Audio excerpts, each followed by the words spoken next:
नमस्कार दोस्तों, bloody tax के आज के बहुत ही ज्यादा भूतिया से बिल्कुल डरा देने वाले वीडियो में आप सभी लोगों का बहुत बहुत स्वागत है। दोस्तों, आज का वीडियो बहुत ही ज्यादा भूतिया तो होने ही वाला है, साथ ही साथ एक और आपके सवालों का मैं जवाब देने वाली हूँ इस वीडियो के जरिए कि बहुत लोग क्वेश्चन करते हैं कि क्या भूत प्रेत कहीं से ट्रैवल कर सकते हैं, क्या वो किसी और शहर में है और दूसरे शहर में आ सकते हैं। मान लो कोई भूत अमेरिका में है तो वो इंडिया में आ सकता है। मतलब जितने भी लोगों के दिमाग में कंफ्यूजन है वो मैं आज आप लोगों का इस वीडियो के जरिए क्लियर कर दूंगी। तो सबसे पहले मैं आप लोगों को बता देती हूँ कि जो स्टोरी लिख के भेजा है वो लड़का उत्तराखंड का रहने वाला है, बट उसने मना किया है कि मैं उसका नाम चैनल में नहीं लूं, तो उसका नाम अपन राहुल रख देते हैं। कोई रीजन होगा जिसकी वजह से उसने मना किया होगा। ये घटना उसके साथ घटी थी आज से कुछ साल पहले उसकी एक रिलेटिव की शादी थी, एक जो कजन लगती थी उसकी शादी थी और वो शादी दिल्ली में थी और ये लोग रहने वाले थे उत्तराखंड के। तो ये लोग डिसाइड करते हैं कि हम लोग उत्तराखंड से दिल्ली जाएंगे और शादी के कुछ दिन पहले ही चले जाएंगे, क्योंकि शादियों की शॉपिंग भी हो जाएगी, किस क्या देना है वहाँ पे जिसकी शादी हो रही है उसको, या बाहर वाले आएंगे उनको क्या गिफ्ट देना है, मतलब सारी चीज़ें थी। सोचे थे कि शॉपिंग यहाँ से नहीं करेंगे उत्तराखंड से, डायरेक्ट दिल्ली से ही शॉपिंग कर लेंगे। तो सब लोग इस लड़के घर वाले, राहुल घर वाले निकल जाते हैं दिल्ली जाने के लिए। ये लोग दिल्ली पहुंचते हैं, मस्त शॉपिंग वॉपिंग करते हैं और उसके बाद दिन आता है शादी का। जब शादी का दिन आता है तो ये लोग क्या किए थे कि शादी एक बहुत ही ज़्यादा बड़े होटल में इन लोगों ने सोची थी कि वहाँ पे शादी हम लोग करेंगे, तो इसीलिए एक हाई फाई होटल बुक कर लिया था पूरा शादी करने के लिए। एक रिजॉर्ट टाइप कुछ होगा जो बुक कर लिए थे कि सब लोग वहाँ पे रहेंगे भी, अपना सामान भी रखेंगे और यहाँ पे जितनी भी रस्में होती है शादी में वो सब कुछ भी वहीं पे हो जाएगा। तो ये लोग जितना भी इनका लगेज था, सारा बैग वैग कपड़े वपड़े सब कुछ ये लोग पैक करते हैं दिल्ली में ही, और दिल्ली में जो होटल था उस होटल में जाने के लिए ये लोग निकल जाते हैं। राहुल की फैमिली, उसके रिलेटिव जो भी थे जिनकी शादी थी उनके घर वाले, बाकी जो लोग और आए थे वो लोग भी, सब लोग उस होटल के लिए निकल जाते हैं। और आता है अब शादी वाला दिन, जिस दिन बहुत ही ज्यादा काम रहता है इन लोगों को। ये लड़के लोग थे तो ये लोग सोचते हैं कि बाकी सब काम तो हम ही लोगों को करना पड़ेगा। जो इसके कम उम्र के लड़के थे वो लोग, जैसे कुछ लाना, कहीं रूम से कुछ मंगवाना, या कुछ सामान, पूजा का सामान चाहिए तो रूम में रखा है वो मंडप तक लाना, शादी के मंडप तक, वो सारी चीजें इन लोगों को करना पड़ रहा था। लेकिन एक चीज इसका इंतजार कर रही थी इस होटल में, जो इस लड़के को पता नहीं था कि मेरे साथ कुछ बहुत ही ज्यादा बुरा होने वाला है। एक्चुअली इसकी मम्मी ने इसको बोला कि एक नारियल रखा हुआ है अपने कमरे में, वो नारियल लेके आ जा, अभी पूजा में यहाँ पे लगने वाला है। तो ये जो राहुल है वो जहाँ मंडप था वहां से उठ के नारियल लेने के लिए अपने कमरे के पास जाता है। तभी अपने कमरे के पास वाले 2 कमरे को छोड़ के तीसरे कमरे से कुछ आवाज आती है, जैसे उसको कोई बुला रहा है, जैसे कोई उसे मदद मांगने की कोशिश कर रहा है। वो सोचता है हाँ कौन है, उसको लगता है कि शायद कोई ऐसे ही मेरा रिश्तेदार होगा जो रूम में लॉक हो गया होगा या कुछ ऐसी प्रॉब्लम होगी, इसलिए वो मदद मांग रहा है। पूछता है कौन है, क्या हुआ, और वो दरवाजा जो जहाँ से आवाज आ रही थी वहां पे जाके नॉक करता है। जब नॉक करने के बाद भी कुछ उसको आवाज नहीं आती है उस दरवाजे के अंदर से, जहाँ से आवाज उसको आ रही थी कि कौन है, मेरी मदद करो या मेरे पास आओ, वो सब आवाज इसको आनी बंद हो जाती है। जब जाता है वहां पे तो सोचता है कौन था ये जो मुझे बुला रहा था और अभी मैं आया हूँ। तो फिर वो दरवाजा ही नहीं खोल रहा है। सोचता है मेरे को क्या करना है, मेरे को सामान लेके जाना है, मम्मी गुस्सा करेगी, लेट हो गया तो मैं सामान लेके जाता हूँ। अपने कमरे से नारियल उठाता है और मंडप तक लेके चला जाता है। उसके बाद पूरा ये जो शादी वादी का काम था वो रात भर चालू ही था। तो उसको एक बार और उसकी कोई मासी या चाची थी जिसने बोली कि बेटा मेरे कमरे से कोई सामान लेके आ जा, और ये मासी का सामान लेने के लिए आता है तो इसको जिस रूम से आवाज आ रही थी वापस से उसी रूम से ऐसे ऐसे चूड़ी बजाने की आवाज आने लगती है। मतलब ना जैसे कोई चूड़ी बजा रहा है, जानबूझ के चूड़ी बजा रहा है, मतलब जैसे बोलते हैं ना चूड़ी खनकती है किसी किसी की और कोई जानबूझ के बजाने की कोशिश कर रहा है जोर जोर से, ऐसी आवाज आती है उसको उस रूम से।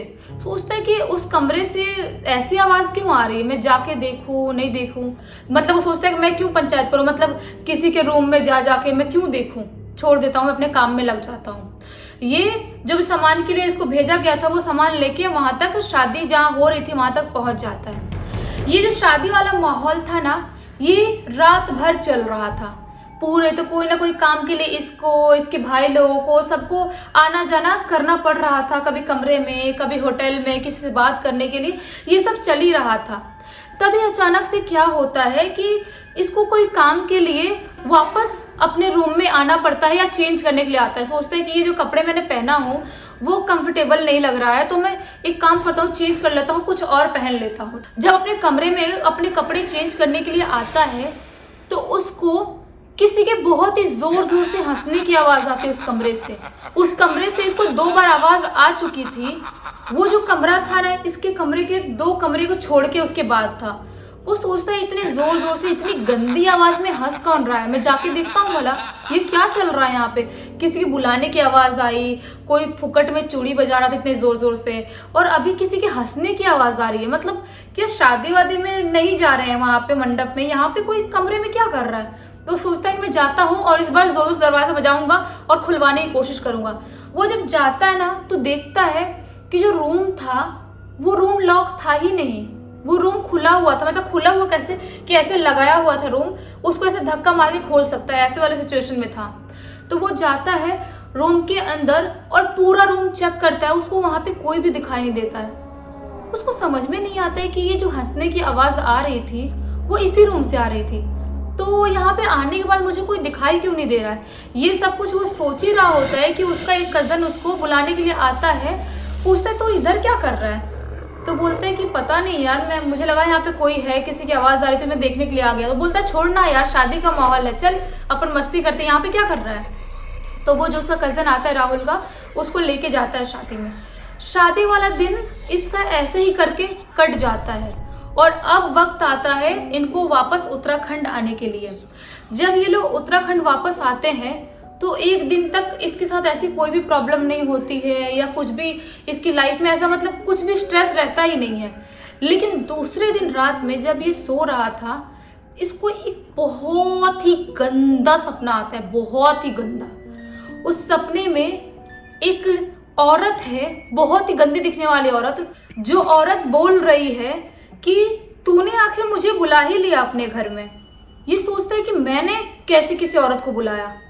वो बहुत ज्यादा डर जाता है। वो औरत उसके गेट, जो मेन गेट था घर का, वहां पे खड़ी थी, उससे अंदर नहीं आ रही थी, लेकिन बहुत ही गंदे स्माइल कर रही थी और बार बार यही बोल रही थी, तूने आखिर मुझे बुला ही लिया। ये जो सपना था उसको इतना ज्यादा भयानक लगता है, वो फटाक से उठता है सपने से। तो रात के 2:30 बज रहे थे। उसको समझ में नहीं आता कि ये कैसा सपना था। वो पूरा पसीना पसीना हो गया था, बहुत ज्यादा डर गया था। उसको समझ में नहीं आता कि आखिर ये था तो था क्या।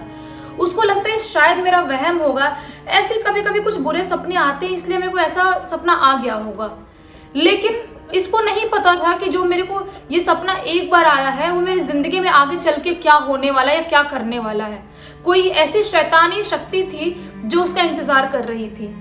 ये जब दूसरे दिन रात में सोता है, इसको वापस से सेम सपना आता है और इस बार जो औरत थी वो इसके रूम के गेट पे खड़ी थी, बोल रही थी अब तू कहाँ बच के जाएगा मुझसे, बुलाने से पहले तो नहीं सोचा था तूने, अब तू बच के दिखा मुझसे, बच गया तो देख ले, बच के दिखा। ऐसा सा गंदा गंदा बोलती है और बहुत ही जोर जोर से हंसती है, बहुत जोर जोर से, और इतनी गंदी आवाज में हंसती है कि वो बहुत ज्यादा डर जाता है। और उस दिन भी उसकी आंख खुलती है और रात के 2:30 बज रहे थे। उसको बिल्कुल समझ में नहीं आता, इतना ज्यादा डर जाता है, सोचता है कि मैं क्या करूं, मुझे बिल्कुल समझ में नहीं आ रहा है, मेरे साथ ये सब चीजें हो क्यों रही है। वो सोचता है कि मैं घर वालों को बताऊं नहीं बताऊं, क्या करूं। घर वालों को नहीं बताता है, लेकिन वही उसकी सबसे बड़ी गलती थी। उसको तीसरे दिन सेम सपना आता है और इस बार जो औरत थी उसके बाजू में लेटी हुई थी और उसको बहुत ही जोर से ऐसे जकड़ के रखी हुई थी, बहुत ही जोर से, जैसे उसकी पूरी बॉडी की हड्डियां तोड़ डालेगी। वो बहुत ही क्रीपी आवाज में बोलती है, अब तू कहाँ बच के जाएगा, बहुत ही जल्दी तुझे मैं यहाँ से लेके जाऊंगी और तू बहुत जल्दी मरने वाला है, जो करना चाहता है कर ले, लेकिन तू बचेगा नहीं। और उसकी हड्डियां जैसे मानो तोड़ डालेगी, इतनी जोर से जकड़ के रखी थी उसको।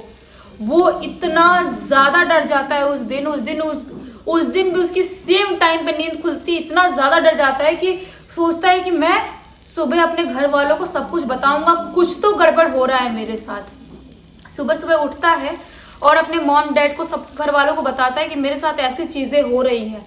तो घर वाले सोचते हैं कुछ नहीं बेटा, कभी कभी ऐसे सपने आते हैं। तो बोलते हैं कभी कभी नहीं, 3-4 दिन से आ रहे हैं मुझे। बोलते हैं कि ऐसा कुछ नहीं है, एक काम कर, तू आज रात में चाकू रख के सोना अपने तकिया के नीचे, कुछ नहीं होगा। सोचता है कि ठीक है, ये भी ट्राई करके देख लेता हूँ कि कुछ होता है या नहीं होता है। उस दिन सोचता है, जिस दिन ये तीसरे दिन सुबह उसके साथ ऐसी घटना हुई थी, मतलब रात में, उस दिन सोचता है कि यार बहुत मूड खराब चल रहा है, एक काम करता हूँ, मैं घूमने के लिए यहाँ से कहीं निकल जाता हूँ। वो अपनी स्कूटी उठाता है। उत्तराखंड में एक जगह है, उस जगह का नाम भूल रही हूँ, वहाँ पे बहुत ज़्यादा हरियाली रहती है। वहाँ से ना पूरा उत्तराखंड दिखता है, इतना सुंदर व्यू रहता है वहाँ का। सोचता है कि मैं एक काम करता हूँ, वहाँ पे जाता हूँ, थोड़ा टाइम पास करूँगा दोस्तों के साथ तो अच्छा लगेगा। अपने दोस्तों को कॉल भी करता है, लेकिन उस दिन उसका कोई भी दोस्त आता नहीं है उसके साथ घूमने के लिए। सोचता है कोई बात नहीं, मैं अकेले चला जाऊँगा। वो स्कूटी निकालता है और वहाँ के लिए निकल जाता है। वो अपने घर से 1-2 किलोमीटर ही गया था कि अचानक से उसकी जो स्कूटी थी वो बहुत बड़े ट्रक से टकराते टकराते बच जाती है और उस स्कूटी से वो बहुत ही जोर से धड़ाम से नीचे गिर जाता है, जिसकी वजह से उसके हाथ से खून निकलने लगता है और हाथ में चोट आ जाता है। सोचता है कि यार ये बहुत गलत हो रहा है, मतलब मेरा कभी भी एक्सीडेंट ऐसे नहीं हुआ है यहाँ पे और मैं बहुत सेफली चल रहा था, ऐसे कैसे हो सकता है। तो उसको लगता है कि शायद जो सपने की बात है वो सच है, शायद कुछ तो ऐसी एनर्जी है जो मुझे मारना चाहती है, मुझे कुछ करना चाहिए इसके लिए। वो नहीं जाता है वहाँ पे घूमने के लिए जहाँ जाने वाला था। वहीं पे ही पास में एक हनुमान जी का मंदिर था, वहाँ पे जाता है, हनुमान जी के पैर पड़ता है और उनसे बोलता है कि प्लीज़ हनुमान जी आप मुझे बचा लो, अगर आप मुझे नहीं बचाओगे तो वो औरत मुझे मार डालेगी, मेरे साथ ये सब प्रॉब्लम चल रही है। वो हनुमान जी को बहुत ही ज़्यादा मानता था, उनका बहुत बड़ा भक्त था। वो सोचता है कि देखो आज का दिन तो बहुत ही गंदा निकला, बस रात में ऐसा कुछ ना हो। वो आता है घर पे, घर वाले उसका वो मलहम पट्टी करवाते हैं हाथ का, उसके बाद खाना वाना खाता है और रात में वापस सोने चला जाता है। उसको वापस से रात में सेम सपना आता है और इस बार जो औरत थी वो बहुत ही गंदी एकदम सड़ी हुई रस्सी लेके आती है और उस रस्सी से उसका बहुत ही जोर से गला घोटने की कोशिश कर रही होती है। वो बहुत ही जोर जोर से चिल्ला रहा था, ऐसा लग रहा था उसका दम घुट रहा है, वो मरने वाला है। अब ऐसा उसको लग ही रहा था, ऐसा लग रहा था कि अब नहीं बचूंगा। उसकी आंख के सामने ब्लैक होने ही वाला था।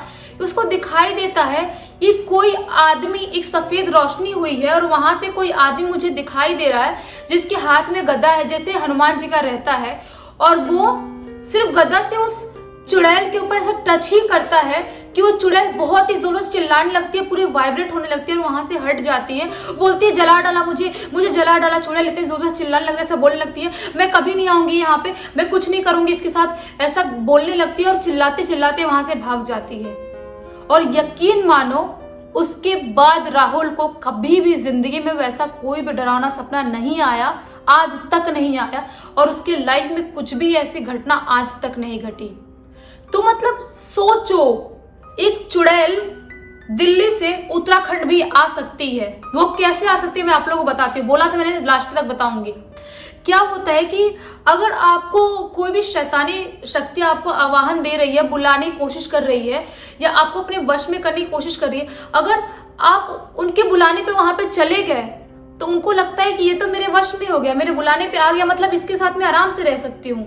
तो जैसे कि वो उस औरत ने उसको बुलाने की कोशिश की थी, उस शैतानी चुड़ैल ने, और वहां पे वो गया था और उसके रूम में गया, उसके बुलाने पे उसने रिएक्ट किया था और उसने दरवाजा भी नॉक किया था, इसीलिए वो चुड़ैल इसके साथ चल के उत्तराखंड तक भी आ सकी।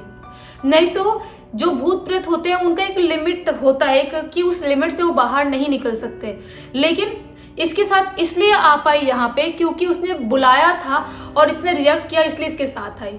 मतलब क्लियर बात यही है। अगर आप लोगों को वीडियो अच्छा लगा होगा तो इस वीडियो को लाइक कर देना, इस चैनल को सब्सक्राइब कर देना, और अभी तक देख लिया हो तो बेल आइकन दबा के ऑल पे क्लिक कर देना, ताकि जब भी मैं नई वीडियो डालूं सबसे पहले आप लोग के पास पहुंचे। तब तक के लिए बहुत बहुत धन्यवाद। कल वापस से मिलते हैं।